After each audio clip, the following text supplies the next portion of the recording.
nos cœurs ce matin. Reçois la gloire sur nos cœurs ce matin. Tu véritablement parce que tu es Dieu. Parce que tu es Dieu. Parce que tu es Dieu. Tu mérites de nous acclamer ce matin. La gloire sur nos cœurs. Merci pour tout ce que tu fais. Père, nous te confions la suite de ces moments. Et te prions toi-même, notre Dieu, de parler à nos cœurs. Seigneur, parle et donne une direction à un cœur ce matin. Seigneur, parle et donne un conseil à un cœur ce matin. Seigneur, parle afin que les hommes t'entendent. Seigneur, agis afin qu'ils voient que tu es Dieu. Que la gloire te revienne. Au nom de Jésus, nous prions. Amen, amen, amen. Alléluia. Amen, amen, amen. Yokali lo baya mwana nzambe.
Et donc c'est bien toujours de confesser de tels cœurs, parce que ça fait du bien. On sait d'où nous venons pour la plupart d'entre nous. Et nous savons comment nous avons été transformés. Alléluia. Au moyen de cette parole, nous avons été tous rachetés. Au moyen de cette parole, parce que la Bible déclare qu'elle s'est faite chair. C'est Jésus qui est mort, n'est-ce pas, sur la croix pour chacun d'entre nous. Et ce matin, nous pouvons confesser avec vie de tels cœurs. Alléluia. Amen. Je voudrais qu'un lecteur vivant prenne, n'est-ce pas, le livre de Matthieu. Matthieu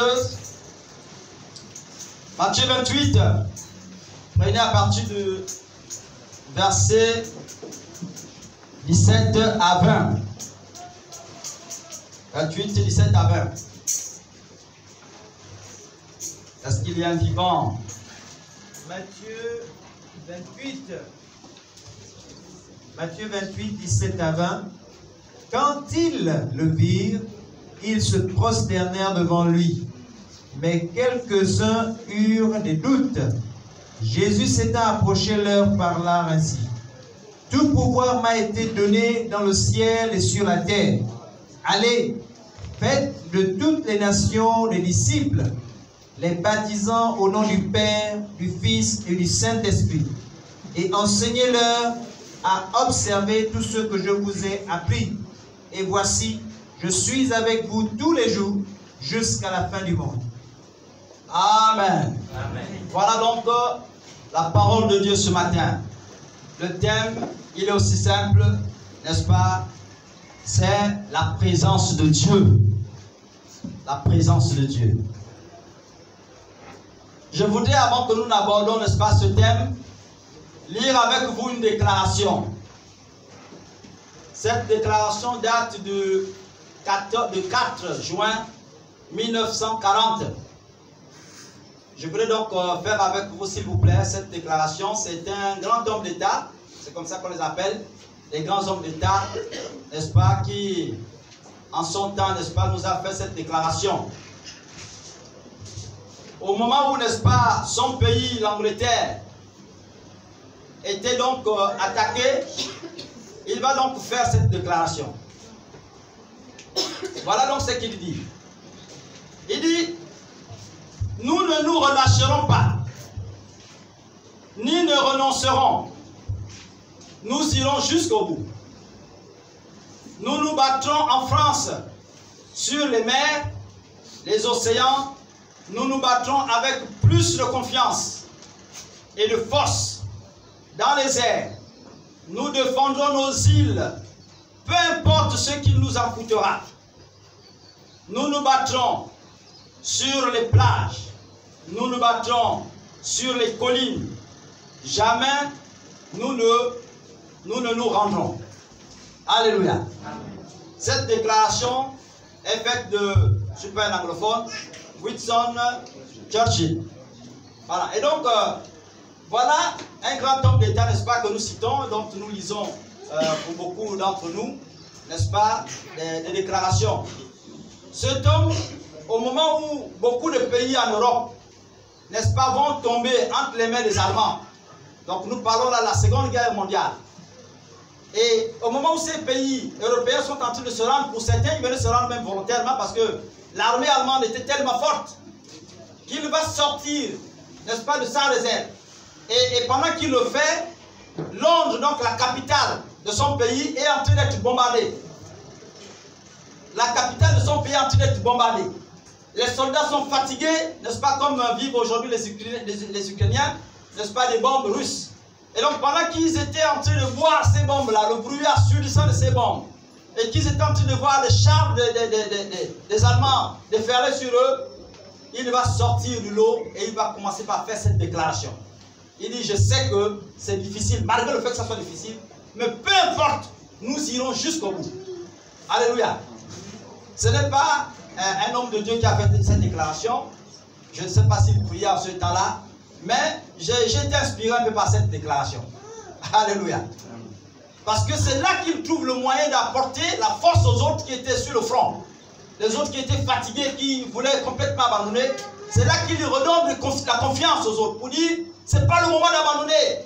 Ça ne fait même pas partie de notre esprit. Il faut vous battre jusqu'au bout. Nous devons nous battre, même si nous devons mourir. N'est-ce pas, au prix, n'est-ce pas, de ce combat, au prix, n'est-ce pas, la défense de notre pays. Il faut que nous nous battons et que nous allons jusqu'au bout. Et là, n'est-ce pas, les soldats vont commencer par se mettre à nouveau sur le champ de bataille. Ils vont commencer par affronter. Et ils se sont dit, peu importe, même s'il faut aller en France, combattre, nous irons combattre. Même si c'est dans les îles, là où nos ennemis sont cachés, ils veulent nous envahir, on ira là-bas. Si c'est dans les airs, on va mourir dans les airs. Mais peu importe ce que ça nous coûte, nous n'allons jamais, n'est-ce pas, relâcher. Et cette déclaration va, n'est-ce pas, susciter certaines réactions de par le monde entier. Au point où les États-Unis en ce moment vont rentrer en scène. Alléluia. Ils vont se dire, on ne peut pas laisser des gens en détresse comme ça, c'est pas possible. Il faut qu'on rentre en scène. Et certains pays, n'est-ce pas, vont commencer par prendre courage et dire, mais si lui il fait comme ça, s'il dégage une telle vigueur, pourquoi nous on ne ferait pas la même chose? Et là, n'est-ce pas, les Allemands vont connaître, n'est-ce pas, leur première défaite. Alléluia. Et cette défaite, n'est-ce pas, irréversible. Parce qu'ils étaient sur le point de conquérir l'Europe tout entière. Cette menace allemande.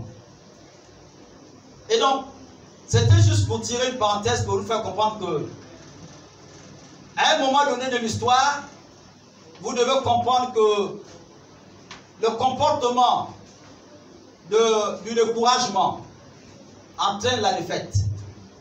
Alléluia. Et dans ce que nous venons de voir tout à l'heure, Jésus se retrouve, n'est-ce pas, devant un groupe de gens, appelés les disciples. Pendant il va subir toute la torture.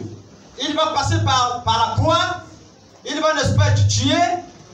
Jésus va donc, n'est-ce pas, être enseveli. Il va donc être enterré. Et de là, les disciples vont se retrouver. Et les questions vont commencer par carotter leur esprit. Commencer par traverser leurs esprits. Dit, mais cette histoire-là, comment allons-nous en sortir? C'est vrai que le maître nous a dit d'aller à tel endroit. C'est vrai que nous avions été enseignés par le maître. Mais comment allons-nous faire? Vous savez que quand Jésus était avec ses disciples, il a changé l'eau en vin, n'est-ce pas? Alors il pouvait donc se poser certainement la question, qui va encore nous donner à boire quand nous aurons soif? Alléluia. Quand il était avec les disciples, on a vu Jésus multiplier le pain et le poisson. Il pouvait donc se poser des questions, alors qu'il n'est plus là. Qui nous donnera à manger? Qui nous donnera à manger lorsque nous aurons faim?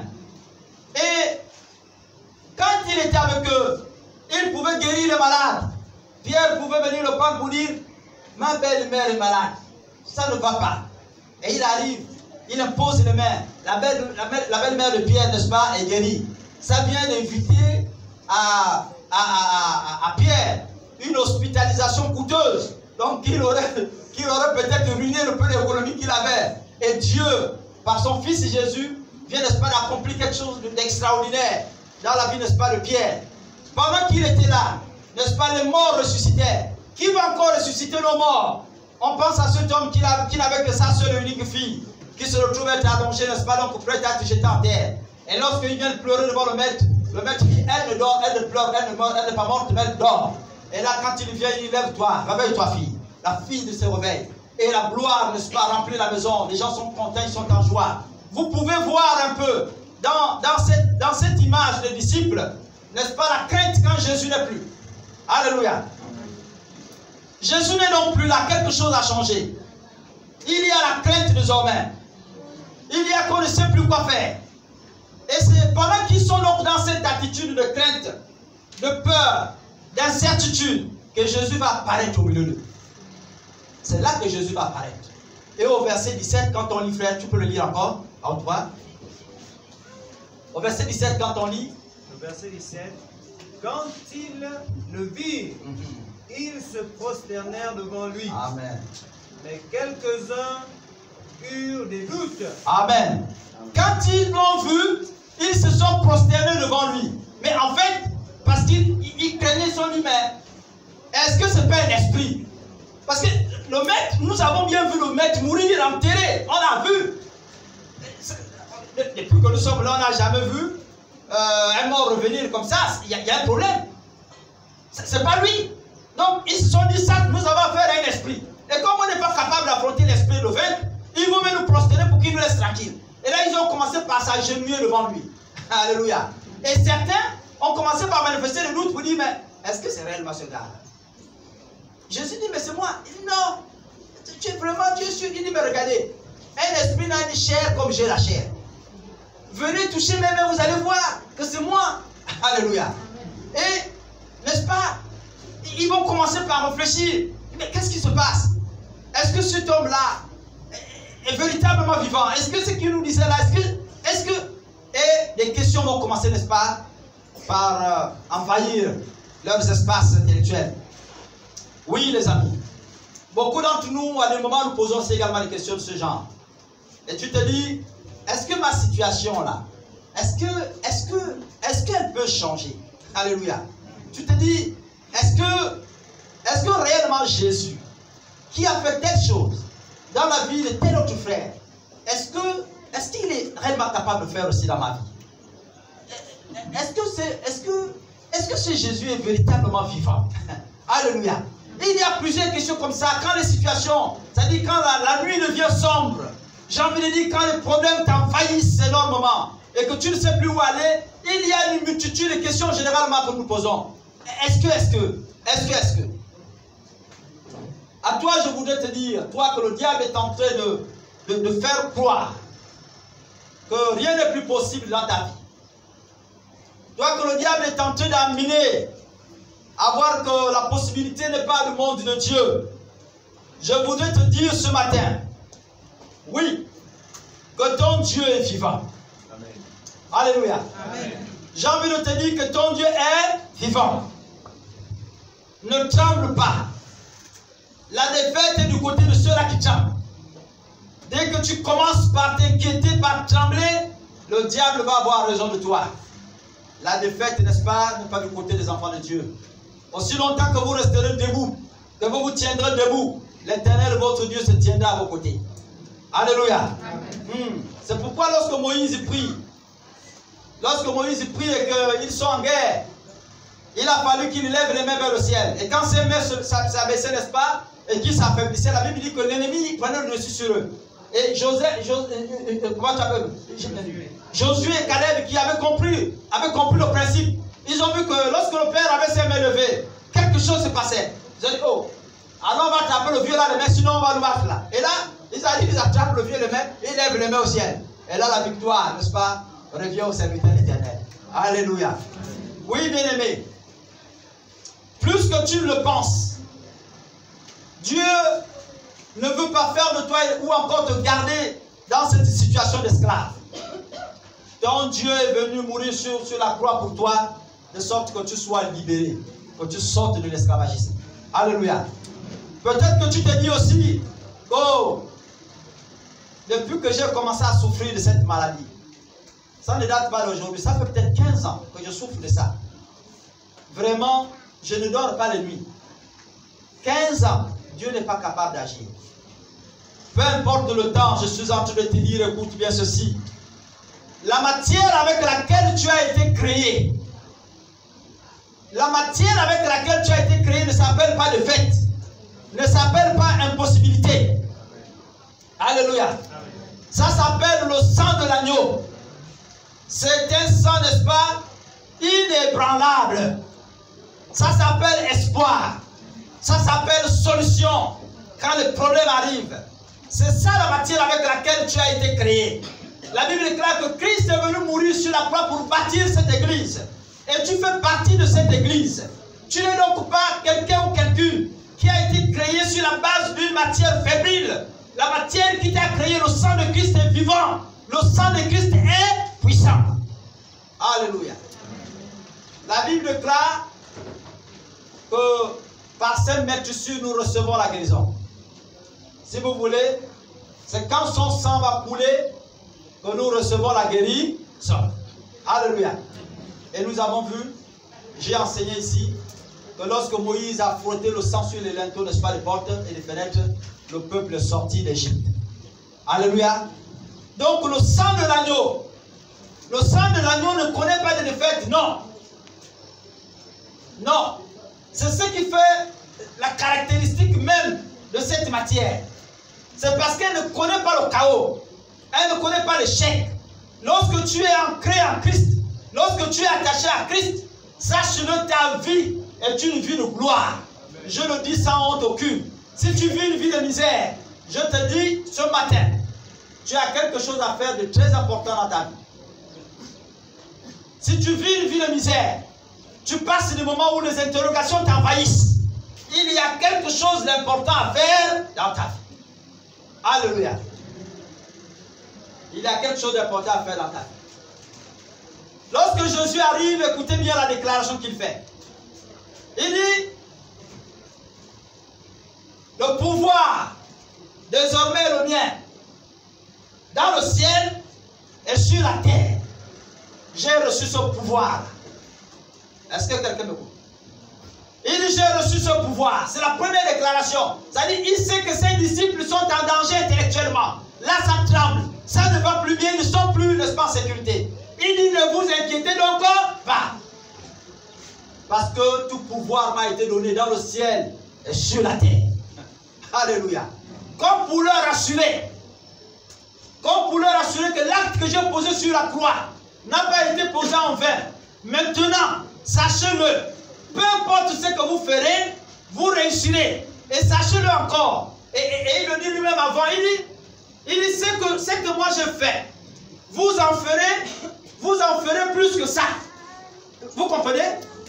Quand les disciples vont se poser des questions, mais est-ce qu'on serait capable, maître, est-ce qu'on peut atteindre ta hauteur? Il dit, mais ne vous en faites pas. ce que moi j'ai fait là, c'est rien à côté de ce que vous allez faire. Vous ferez de plus grandes choses encore.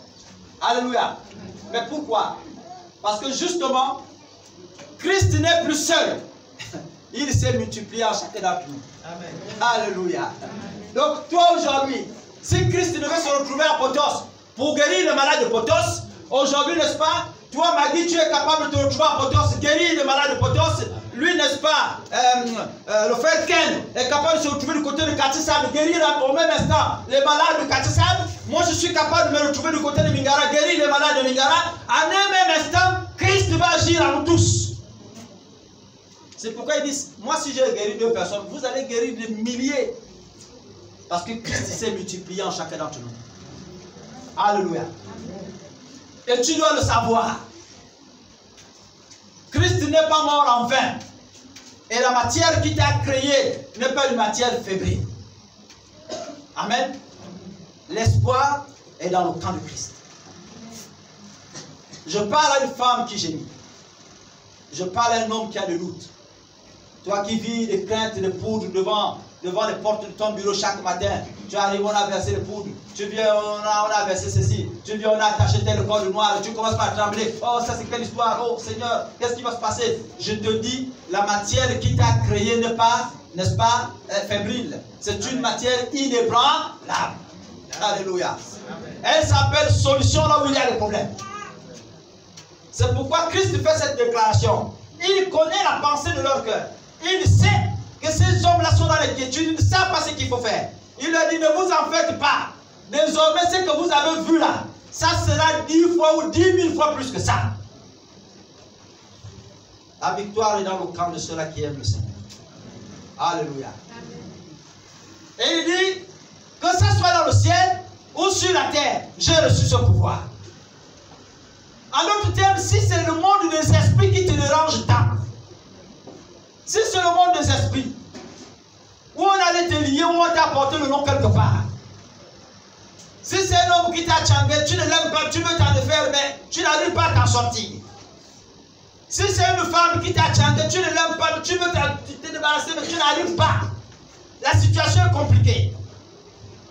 Sache-le, que ce soit le monde des esprits, que ce soit les hommes, Dieu a reçu le pouvoir de briser cela. Alléluia. Amen. Et à ce pouvoir-là, il a donné cela à l'Église. Vous avez ce pouvoir, vous l'avez reçu. Amen. Ce pouvoir est en chacun d'entre vous. Il vous suffit simplement de croire et Dieu va opérer son miracle. Alléluia. C'est pourquoi il dit que la seule clé dans toute chose, c'est uniquement la croyance. Il dit, rien n'est impossible à celui qui croit. Rien n'est impossible à celui qui croit. Jésus va donc utiliser des mots de réconfort, des mots de motivation pour amener les troupes à se mettre désormais debout et comprendre qu'ils ont la victoire de leur côté, combattre avec acharnement l'ennemi de nos âmes. Jésus va donc utiliser cela. Alléluia. Je vais donc poursuivre la lecture dans le livre, n'est-ce pas, de Matthieu, mais à partir du verset 19. Il dit, allez et faites de toutes les nations les disciples, les baptisant au nom du Père, du Fils et du Saint-Esprit. Et au verset 20, il dit, et enseignez-leur à observer tout ce que je vous ai prescrit, et voici, je suis avec vous tous les jours, jusqu'à la fin du monde. Et écoutez bien cette déclaration. Il dit, enseignez-leur à observer tout ce que je vous ai prescrit. La parole de Dieu. Et après, il a dit, et voici, je suis avec vous tous les jours jusqu'à la fin du monde. Les disciples pleurent pour le manger. Vous savez, moi quand je pensais à cette histoire, moi je pensais généralement à nos cérémonies mortuaires. Généralement lorsque nous pleurons, n'est-ce pas, est mort. Hein? Pour les mamans, quand maman m'expliquait à des moments comment, n'est-ce pas, ils pleuraient. Au moment, on s'est rendu compte que, en fait, les larmes ne s'arrêtaient pas. À chaque mort, ils allaient pleurer, puis les larmes coulaient. Et puis là, quand je posais un peu les questions, il dit non, il y a des moments où quand on arrive là, on ne pleure pas le mort là. Tu te rappelles de ton mari qui est mort, et puis tu gueulais, tu te rappelles de ça, donc tu réveilles en quelque sorte des émotions. Et puis tu pleures. L'essentiel est que tu marmottes les mots, la solitude ou encore la douleur que tu vis intérieurement va faire en sorte que les larmes vont devoir couler. J'ai dit, ah donc c'est comme ça que le maman là, les larmes ne finissent pas. Alléluia. Et ça m'a amené donc à penser un peu à ça. Quand je lisais un peu cette histoire, je me suis projeté un peu à l'image des disciples.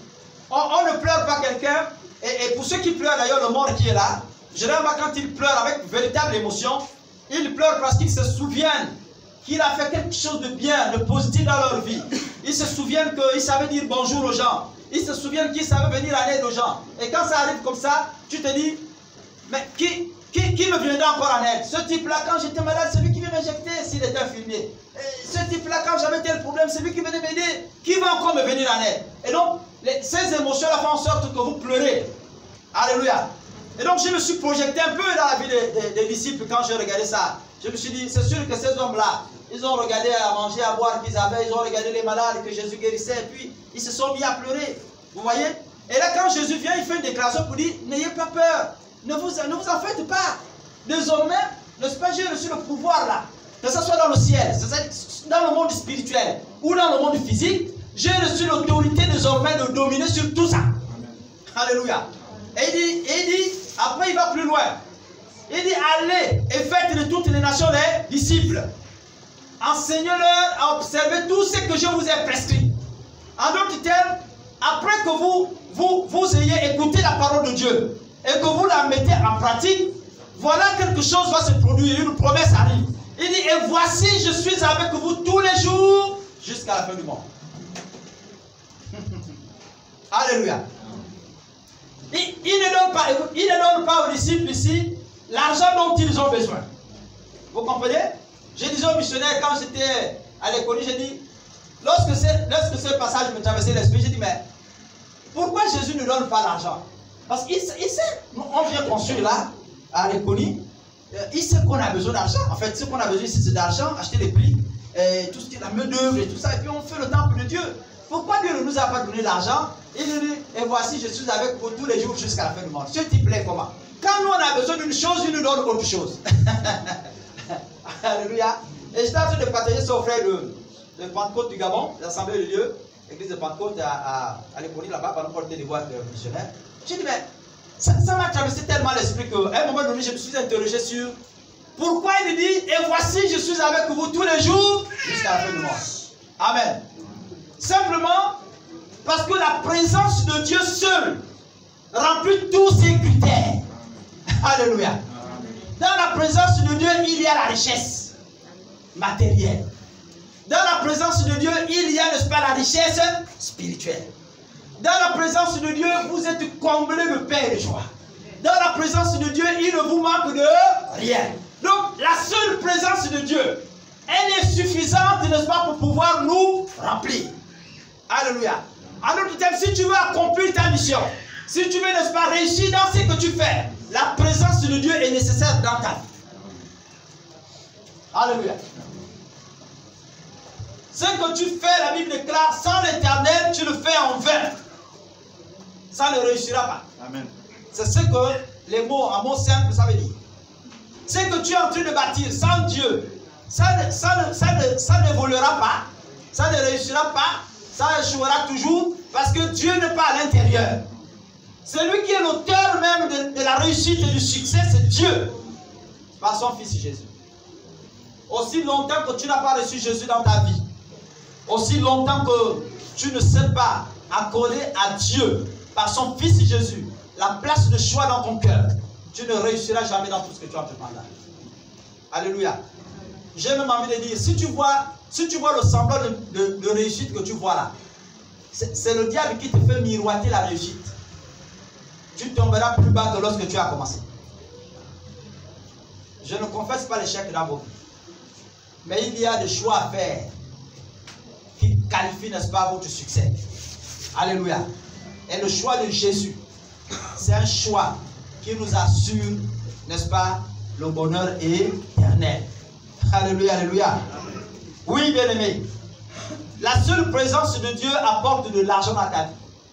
La seule présence de Dieu, elle te remplit au point où, en fait, la soif de vin ne suffit plus. Tellement tu es plein, tu es rempli de lui. Alléluia. Elle a tellement remplacé, elle a remplacé la présence du vin. Les histoires de un peu en mangeant, un verre en mangeant. Hein, comment vous appelez ça? Un verre en mangeant, voilà. Un verre en mangeant là. Tu n'en auras plus besoin. Lorsque tu prendras, n'est-ce pas, le simple verre d'eau, tu seras rassasié, tu seras content, la plénitude sera là. Alléluia. Parce que Dieu est là en tout temps, n'est-ce pas, il est tout le temps avec toi. Et aussi longtemps qu'il est dans ta vie, tu seras heureux. Tu seras heureux et tu ne souffriras pas. Alléluia. Oui. Les médicaments dans ces conditions-là ne suffiront plus. Je souffre de rhumatisme, ça fait 30 ans. Je souffre de telle maladie, ça fait 40 ans. Les médicaments ne suffiront plus. Parce que la présence de Dieu va te restaurer. Tu verras Dieu agir dans ta vie. Alléluia. Il y en a qui se disent, l'histoire là, Dieu peut guérir ça, le rhumatisme, Dieu peut guérir. Dieu est capable de guérir, rien n'est impossible à celui qui croit. Reçois simplement cette parole comme un tout petit enfant reçoit le royaume des cieux. Et tu verras que Dieu va t'aider. Alléluia. Oui, bien aimé. La nourriture même, ce ne serait plus un problème dans ta vie. Quand la faim va t'envahir, vous savez, beaucoup de vos grands frères, beaucoup de vos mamans qui sont en train de mourir aujourd'hui dans les milieux sectaires là, c'est à cause de la gourmandise là. C'est la gourmandise là. Ils veulent aller manger dans les fast-food, ils veulent aller manger, je ne sais pas, le coliparas. Ils veulent, en fait, les meilleures places et les bons repas qui coûtent une affaire de 30 000 francs. C'est ça là qu'ils veulent manger. C'est café ou caspaillé. Ils veulent aller manger caspaillé là-bas. Ils veulent se retrouver dans les milieux comme ça. C'est des poulets qu'on a vous mettre de la cube, de la sel partout, de la beurre et autres et tout. Dès qu'on va pour l'écraser, ça on vous donne, voilà, c'est ce qui est bon. Mais écoutez, quand la présence de Dieu est en toi, lorsque tu prendras, n'est-ce pas, la cuisse de la gazelle fumée, et que tu découpes ça, tu manges, tu seras tellement rassasié, tu seras tellement joie que tu n'auras pas besoin d'aller rentrer dans le milieu sectaire. Alléluia. Parce que cette présence-là rassasie. En elle-même seule, elle suffit pour, n'est-ce pas, te rassasier. Alléluia. Tu ne vas plus courir après ces choses-là. C'est parce qu'ils n'ont pas Dieu en eux qu'ils courent après le monde de détail. Dès qu'on dit viens voir, il y a une journée, si c'est qui là, tu cours là-bas, ça là. Pour un enfant de Dieu, quand Dieu est en toi, tu ne précipites plus. Amen. La bénédiction te trouve là où tu es. Amen. La Bible déclare qu'il sera avec nous tous les jours jusqu'à la fin du monde. Alléluia. Amen. Partout où tu marcheras, que ce soit à l'école, la bénédiction va t'accompagner. Alléluia. Tu ne vivras plus la misère. En ce moment-là, si c'est un seul morceau de pain, Dieu fera en sorte que ce morceau de pain-là se multiplie dans ton ventre et que tu es bien rassasié. Toute la journée, tu n'as plus faim. Alléluia. Amen. Allez demander aux Maliens, ils vont vous dire comment ils vivent.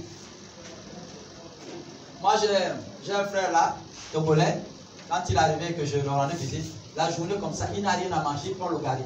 Il tourne ça là, dès qu'il mange, c'est jusqu'au soir. C'est-à-dire, il met un peu de sucre là, dans le gari là. Il tape ça. Bon, c'est plus les élèves qui comprennent, c'est bon, surtout les étudiants. Les étudiants, oui, parce que ça, c'est leur repas. Dès qu'ils peuvent ajouter ça à l'haricot, ils sont bénis. Alléluia. Donc ça, c'était un peu comme on dit, des cafés misères. C'était des choses compliquées. Mais il mange, il est là. Quand tu vois le frère, il est arrivé à bâtir une maison de près de 25 millions. Il a bâti cette maison-là, tout ce qu'il a fini par la vendre. Il allait au pays, il a bâti une maison. Le missionnaire est allé le voir. Il a bâti des studios à côté, il a bâti une autre en étage. Mais pendant ce temps, il est en train de manger gari blanc là, avec 2 morceaux de sucre. Et ça, quand vous le voyez, vous ne pouvez pas vous imaginer qu'il souffre. Il est tellement bien potable. Beaucoup d'entre nous qui travaillent là, qui ont les moyens, on va dire un peu conséquents, ne sont pas aussi en bonne santé que lui. Alléluia. Pour venir ici là ce matin, c'est même lui qui m'a prêté le taxi. Il n'est pas le taxi principal. Il dit là, le prophète n'a rien. Il faut bénir le prophète. Là, on est là. Alléluia. Donc, bien aimé, sachant que ton ministère va de l'aide et que tu as des difficultés, tu as besoin, n'est-ce pas, de la présence de Dieu. Alléluia. Pour nous, les hommes de Dieu, tant qu'un homme de Dieu, un serviteur de Dieu, ne recherche pas tant la présence de Dieu dans sa vie, bien aimé, son ministère ne connaîtra jamais d'évolution. Seule la présence de Dieu entraîne et enchaîne dans ta vie des succès et, n'est-ce pas, des victoires. Alléluia. Amen. Je suis en train de chuter pour dire que le désespoir que vous vivez et dans lequel vous êtes ancré depuis un bon bout de temps fait en sorte que vous ne croyez plus en rien. J'ai rencontré des gens comme ça qui, à force de défaites, à force d'échecs, ils ne croient plus en rien dans leur vie. Ils sont arrivés à un niveau où ils ont abandonné, même pour certains, ils ont abandonné les études. Ils se disent, bon, j'ai essayé 7 fois le bac, ça n'a pas marché. Moi, je crois que j'ai maintenant des cheveux blancs. Devant les enfants, là, de temps en temps, de prendre le babac, là, c'est fatigant. Et à un moment donné, il a complètement tout abandonné. Je voudrais vous dire que ce n'est pas dans le plan de Dieu. Ça, ce n'est pas dans le langage de Dieu. Alléluia. Ça, c'est ce que tu vivais sans la présence de ton Dieu. Mais essaye avec Jésus, tu verras. Qu'une fois Jésus est rentré dans ta vie et qu'il gouverne désormais ta vie, ces défaites-là vont être changées en succès. Alléluia. Et tu vas voir les choses, n'est-ce pas, changer autrement. C'est à ce moment que tu diras, c'est que le frère est en train de prêcher est véritable. Parce que moi-même, j'ai vécu ça. Le Dieu qu'il parle là, c'est un Dieu réel. Il y a des moments lorsque nous venons prêcher ces choses, si vous pensez que nous, on invente les témoignages. Vous pensez qu'on invente les témoignages. Mais écoutez, la manne tombe à corps. Vous comprenez? Amen. Yeah. Amen. La manne tombe à corps. C'est-à-dire tu ne t'entends pas. Les histoires où on vous a dit, oh, quelqu'un a vu de l'argent dans sa maison, c'est tombé, machin, tout ça là, c'est réel. La manne tombe à corps. Amen. Tant pis pour votre incrédulité. Tant pis pour votre incrédulité. Il y a une semaine de cela, j'avais un besoin de 40 000 francs. Ma femme n'est pas coiffée. Il faut bien que je paye le goûter de mes enfants. J'ai une dette chez le malien. Je dois en avoir 10 000 francs. Donc, je commence par faire les calculs. Et ça m'a amené à un niveau tel que, vous savez, parfois pour vous-même, vous pouvez vous passer de ça. Mais quand les enfants n'ont plus les histoires de Piwi, à un moment donné, ils vous dérangent. Papa, Piwi ou papa, mais pourquoi tu n'as pas. Alors, à un moment, tu es un peu. Ça dit qu'il vous traumatise. Et puis là, on pouvait parler des violences. Des violences que les enfants font au père. Peut-être qu'on va réfléchir sur ça. Si la loi peut nous aider, nous les parents ont échappé à quelques pressions. Mais, donc j'étais sous cette pression-là. J'ai dit non, quand je regarde ma femme, elle ne va pas vieillir comme ça, qu'est-ce qui se passe? Elle a besoin de prendre un bon petit chignon et tout ça. Et puis bon, je viens, c'était mercredi où j'avais enseigné ici. Donc j'arrive là, je marche. Et c'est quand j'arrive au niveau du canal, exactement au niveau du canal, je mets un pas là, je regarde. Dieu me dit, regarde là, il y a une femme qui passe là devant moi. Dès qu'elle passe, je regarde là, un billet de 10 000. Ça, c'est l'argent de quelqu'un qui l'a fait tomber. Je regarde la personne non plus. Mais ça, je ramasse. Dès que je ramasse, Dieu me dit, lève encore les yeux. Dès que je guette là, 20 000. Dieu me dit, lève encore les yeux. Dès que je lève encore les yeux, je pousse là. Vous avez 27 000 et à 1000 francs, 1000 francs. Donc, c'est même le franc. Parce que c'était sur la chaussée, c'était sur le goudron. Donc, c'était sur le goudron. Dès que le véhicule passe là, le vent entraîne les papiers de billets. Et puis, je commence par ramasser un à un. Je suis en train de faire la récolte là. Vous comprenez ça? J'ai pris ça, j'ai mis dans ma poche. Peut-être que c'est l'argent de quelqu'un, c'est ainsi, j'ai mis. Et puis, l'esprit me dit, il dit, tu as pleuré pour que Dieu te bénisse. Tu veux que Dieu te bénisse de quelle manière? J'ai dit, merci Seigneur. Dès que j'ai fini, je suis rentré dans le canal. J'ai dit, je te dois comme les 10 000. Voilà des dieux.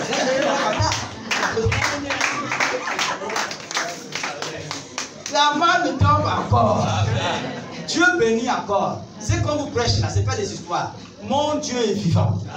Alléluia. Que l'Éternel Dieu vous bénisse. Et qu'il bénisse sa parole. Nous allons passer donc à la Sainte Seine. Je vais donc vous demander à distribution de service. Est-ce que les anciens sont là?